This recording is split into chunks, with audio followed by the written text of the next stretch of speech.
Hello friend, welcome to my second channel. इस channel पर मैं लेके आता हूँ आपके लिए एजुकेशनल वीडियो। इस वीडियो में मैं आपको पढ़ाने वाला हूँ क्लास 6 की न्यू एनसीईआरटी बुक गणित प्रकाश से चैप्टर 6 पेरीमीटर एंड एरिया। इस चैप्टर का ये है पेज नंबर 138 पे फिगर इट आउट का सोल्यूशन। अगर आप इस चैनल पर पहली बार वीडियो देख रहे हैं तो चैनल मिस्टर कृष्णा शाह को सब्सक्राइब कर लीजिए और बेल आइकन प्रेस करिए ताकि आपको आने वाली हर लेटेस्ट वीडियो की नोटिफिकेशन रिसीव हो सके। अब देखिए, ये जो क्वेश्चन है, इस क्वेश्चन को पहले एक बार हम लोग डीप में पढ़ेंगे और उसके बाद इसे सॉल्व करेंगे। इस क्वेश्चन में आपसे पूछा क्या जा रहा है। तो सर क्वेश्चन कुछ इस प्रकार से है, the area of rectangle garden 25 metre long is 300 square metre. यानी एक रेक्टेंगुलर शेप में एक गार्डन है जिसका आपके पास लेंथ गिवन है 25 मीटर लॉन्ग है और इसका एरिया आपको गिवन है 300 स्क्वायर मीटर। क्वेश्चन आपके लिए ये, what is the width of the garden, यानी इस गार्डन का हमें ब्रेथ कैलकुलेट करना है। तो जैसे कि आप लोग जानते हैं, इस क्वेश्चन को सॉल्व करने के लिए आपके पास कुछ बेसिक इन्फॉर्मेशन गिवन है। जैसे आपके पास एरिया गिवन है और ये है आपके पास 300 स्क्वायर मीटर आपके पास गिवन है। इसके अलावा आपके पास इस के अंदर जो लेंथ की वैल्यू है जिसे हम लोग L ट्रीट कर लेते हैं, उसकी वैल्यू आपके पास 25 मीटर है। तो जैसे आप क्वेश्चन में आपसे B यानी कि ब्रेथ आपसे कैलकुलेट करने के लिए बोला गया है, तो इसके लिए आप लोग एक फार्मूला यूज़ करेंगे, B is equal to area divide by L। L means यहाँ पे लेंथ है और A यहाँ पे क्या है, एरिया है। ठीक है, तो इसे हम यूज़ करेंगे और इसे सॉल्व करेंगे। एरिया आपके पास है 300, तो आप 300 यूज़ करोगे और इसके अलावा जो लेंथ यानी L की वैल्यू 25 है, 25 हम लोग L की जगह रिप्लेस कर देंगे। अब B की वैल्यू फाइंड आउट करने के लिए 300 को 25 से डिवाइड करोगे, तो 25 के टेबल से अगर करोगे तो 25 1 जा 25 और 25 के टेबल में अगर आप इस तरह से इसे डिवाइड करोगे तो 12 टाइम्स में ये आपके पास ये सॉल्व हो जाएगा। ठीक है, यानी कि 25 की टेबल से अगर आप 300 को डिवाइड करोगे तो आपके पास ये जो आंसर आ जाएगा वो आपके पास 12 आ जाएगा। जैसे आप इसे 1 टाइम्स में करोगे तो आपके पास ये 5 रिमाइंडर आ जाएगा। ठीक है, और ये 50 आने के बाद 2 टाइम्स में से सॉल्व करोगे तो आपके पास ये आंसर 12 आ जाएगा। यानी B की वैल्यू जो है आपके पास, यानी विड्थ की जो वैल्यू है वो आपने कैलकुलेट कर लिया, वो आपके पास 12 मीटर आ गया। तो इस तरीके से आप फर्स्ट क्वेश्चन को सॉल्व कर सकते हो और विड्थ की वैल्यू कैलकुलेट कर सकते हो। ठीक है, चलिए मूव करते हैं नेक्स्ट क्वेश्चन की तरफ, यानी क्वेश्चन नंबर 2 की तरफ। अब देखिए, इस क्वेश्चन में आपसे पूछा जा रहा है, what is the cost of tiling a rectangular plot of land 500 metre long and 200 metre wide at the rate of ₹8 per 100 square metre. देखिए, एक आपके पास यहाँ पर रेक्टेंगुलर शेप में एक प्लॉट है, इस प्लॉट का डायमेंशन आपको गिवन है। ठीक है, तो जो वैल्यू आपको गिवन है पहले आप इसे नोट डाउन कर देंगे। ठीक है, तो यहाँ पे L यानी कि लेंथ की वैल्यू आपके पास गिवन है और वो आपके पास है 500 मीटर है। इसके अलावा इस क्वेश्चन में आपके पास B की वैल्यू गिवन है, यानी इसकी जो ब्रेथ है वाइड कितना है, ये इसकी वैल्यू आपको गिवन है और वो है आपके पास 200 मीटर। और क्वेश्चन में आपसे रेट भी गिवन है, जैसे रेट की वैल्यू आपके पास है ₹8 पर 100 स्क्वायर मीटर, ये आपके पास इंफॉर्मेशन गिवन है। तो इसको हम यूज करके इस क्वेश्चन को सॉल्व करेंगे। सबसे पहले इसके अंदर एरिया कैलकुलेट कर लेंगे, यानी एरिया ऑफ रेक्टेंगल जो प्लॉट है, इस प्लॉट को निकाल लेंगे। तो मैं यहाँ पे लिख लेता हूँ, area of plot is equal to L multiply by B, और L की वैल्यू आपके पास 500 है, B की वैल्यू आपके पास 200 है। ठीक है, तो इस देखिए फार्मूला के अकॉर्डिंग आपने यहाँ पे 500 मल्टीप्लाई बाय 200 लिख लिया। ठीक है, अब इसे सॉल्व कर लेते हैं। तो हम लोग यहाँ पे 5 को 2 को मल्टीप्लाई करेंगे तो रिजल्ट 10 आ जाएगा। अब 5 के बाद 20 है, 20 यहाँ लगा लेता हूँ, 2 के बाद भी 20 है, 20 यहाँ लगा लेता हूँ। तो इस तरह से 1 लाख आपके पास रिजल्ट आ गया। यानी कि आपने इस जो ये प्लॉट है इसका एरिया आपने कैलकुलेट कर लिया, वो आपके पास आ गया 1 लाख स्क्वायर मीटर आ गया। अब देखिए, क्वेश्चन में ये पूछा गया था कि आपको कॉस्ट कैलकुलेट करनी है टाइलिंग वर्क के लिए और जिसका रेट आपको गिवन है ₹8 पर 100 स्क्वायर मीटर। ठीक है, यानी कि 100 स्क्वायर मीटर अगर आप यूज़ करते हैं तो उसके लिए आपको ₹8 देने पड़ेंगे। तो हम लोग यहाँ पे क्या करेंगे, जो यहाँ पे जो वैल्यू हमारे पास 1 लाख है, ठीक है 1 लाख है, तो 1 लाख को हम लोग क्या करेंगे 100 से डिवाइड करेंगे और यहाँ पे ₹8 से मल्टीप्लाई करेंगे तो हमारे पास फाइनल कॉस्ट आ जाएगा। तो आप यहाँ पे लिख सकते हो टोटल कॉस्ट ऑफ टाइलिंग। ठीक है, total cost of tiling of plot. ठीक है, इस पूरे प्लॉट में अगर मुझे टाइल वर्क कराना है तो ये जो 1 लाख आपके पास जो इसका एरिया आया था, इसे मैं 100 से डिवाइड कर रहा हूँ, इसलिए क्योंकि 100 आपके पास जो 100 स्क्वायर फीट के लिए ये कितना चार्ज कर रहा है, 8 रुपीज़ चार्ज कर रहा है। तो 100 से डिवाइड कर रहा हूँ और 8 रुपीज़ से मल्टीप्लाई कर रहा हूँ ताकि मैं इस कॉस्ट को कैलकुलेट कर सकूँ। तो 20 से 20 कैंसिल हो जाएगा, तो यहाँ पे आपके पास 1000 मल्टीप्लाई बाय 8 हो जाएगा। तो इस तरह से आप फाइनल कैलकुलेट करेंगे, मल्टीप्लाई करेंगे, तो आपके पास रिजल्ट जो है वो 8000 रुपीज़ आ जाएगा। यानी इस पूरे प्लॉट के अंदर, जैसे ये रेक्टेंगुलर प्लॉट है, इस पूरे प्लॉट के अंदर जो टाइलिंग वर्क करवाएंगे हम, इसका पूरा कॉस्ट हमारे पास 8000 आ जाएगा। जैसे इसका डायमेंशन आपके पास ये 500 मीटर था और इसका डायमेंशन इधर वाले का 200 मीटर आपके पास था। ठीक है, तो इस तरह से आप इसका फाइनल आंसर आप निकाल सकते हैं। इसके बाद नेक्स्ट है आपके लिए क्वेश्चन नंबर थर्ड क्वेश्चन में आपसे पूछा जा रहा है, a rectangular coconut grove is 100 metre long and 50 metre wide.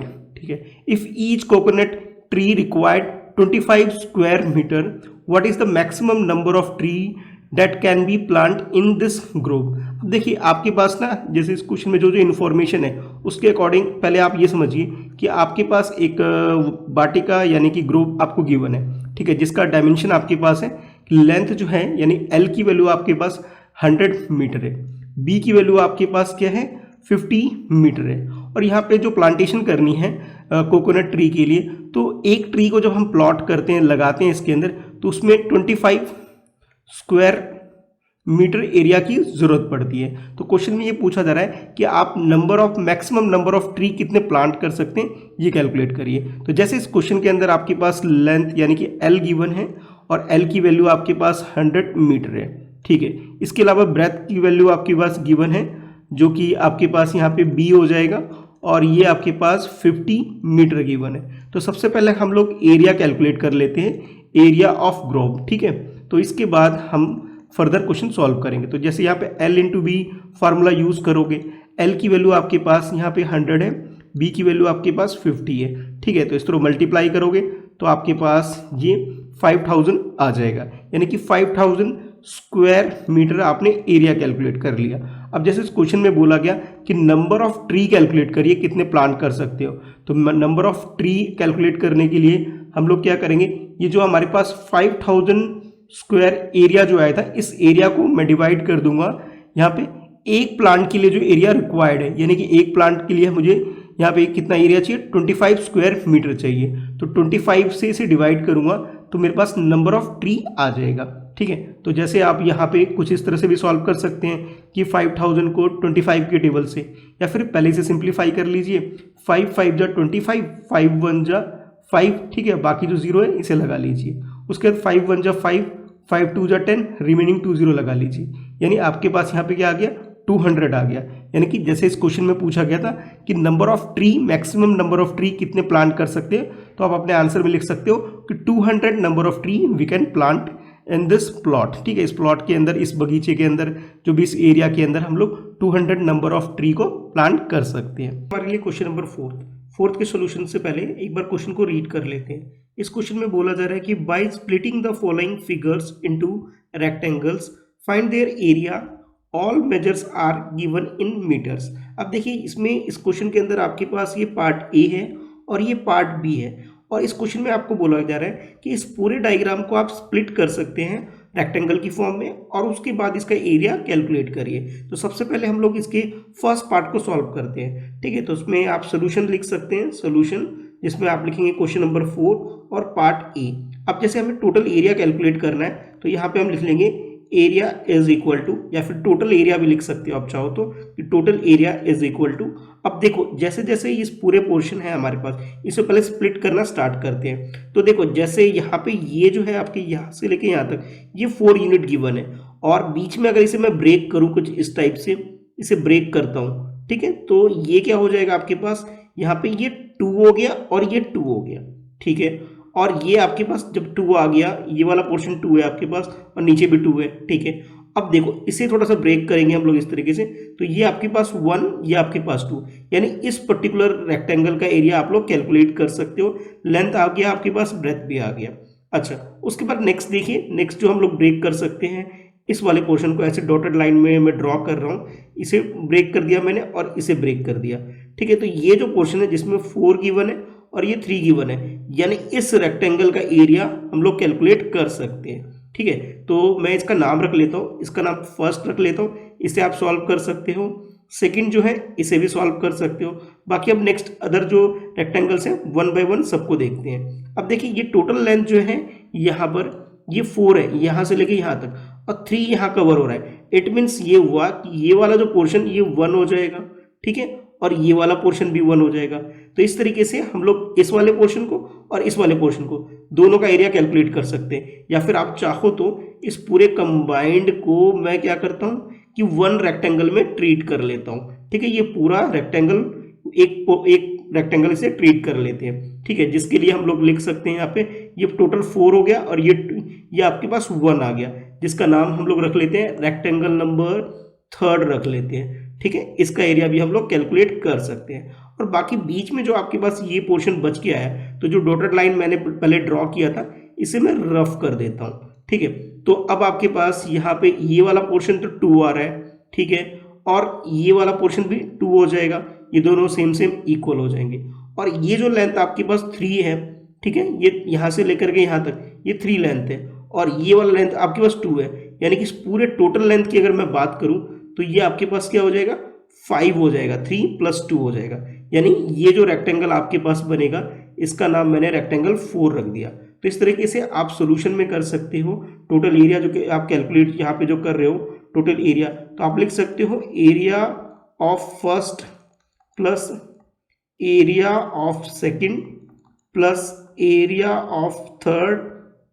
ठीक है, नेक्स्ट लिख सकते हो एरिया ऑफ 4, यानी प्लस का साइन, और यहाँ लिखोगे एरिया ऑफ 4। अब देखो फर्स्ट वाला पोर्शन देखोगे तो ये आपके पास 2 × 1 हो जाएगा, तो इसे आप लिख सकते हो 2 × 1 प्लस। अब बी वाले पोर्शन सेकंड वाले पोर्शन को देखते हैं। ठीक है, सेकंड ये रहा, इस रेक्टेंगल में 4 और 3 है, तो आप इसे लिख सकते हो 4 × 3 लिख सकते हो।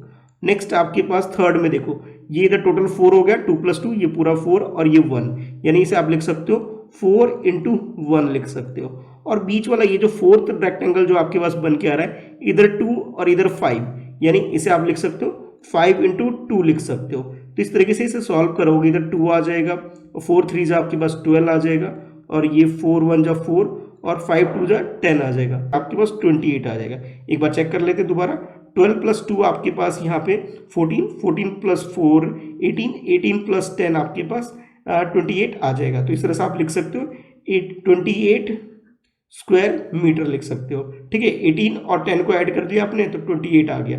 ठीक है, तो 28 स्क्वायर मीटर आपके पास ये फर्स्ट वाले इसका एरिया आ गया। इसी तरह से आप लोग सेकंड वाले को सोल्यूशन भी आप कैलकुलेट आसानी से कर सकते हो। सबसे पहले यहाँ सोल्यूशन लिखोगे क्वेश्चन नंबर 4 और इसका बी पार्ट।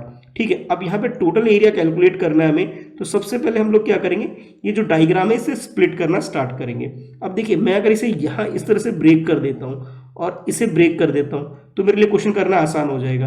ये 3 है, ठीक है, ये टोटल हमारे पास कितना है, ये वाला टोटल जो है हमें, जैसे ये पूरा यहाँ से लेके यहाँ तक ये पूरा हमारे पास 3 है।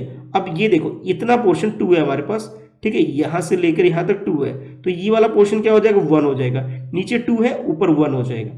ठीक है, अच्छा अब ये नीचे 1 है तो ये वाला पोर्शन भी हमारे पास 1 हो जाएगा।